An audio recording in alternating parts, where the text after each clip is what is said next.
الرحمن الرحیم۔ میں ہوں پاکستان پاک نیوز کی طرف سے الہائر اعظم آپ کے سامنے۔ آج چلتے ہیں منڈی بہاولدین میں۔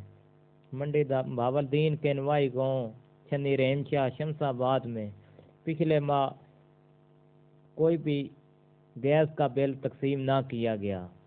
جن لوگوں نے ایک ماہ کا بل پے نہیں کیا تھا ان کے میٹر اتارنے کے لیے گیس کا عملہ آیا اور میٹر اتار لیے اور لوگوں سے پیسہ بٹورنے شروع کر دیا۔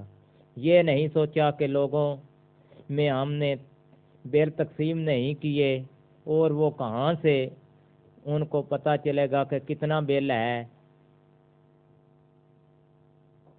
جب ان سے کہا گیا تو کہنے لگے کہ آپ دفتر پر جائیں اور وہاں سے رسیدیں نکلوائیں اور اپنے بل پے کریں، اور میٹر کی فیس بھی 3,000 روپیہ بٹورنا شروع کی۔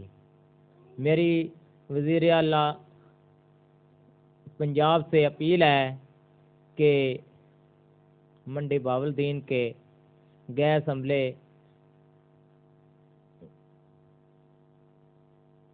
والوں کے ساتھ سخت سے سخت کارروائی کی جائے تاکہ دوبارہ یہ ایسی حرکت نہ کریں۔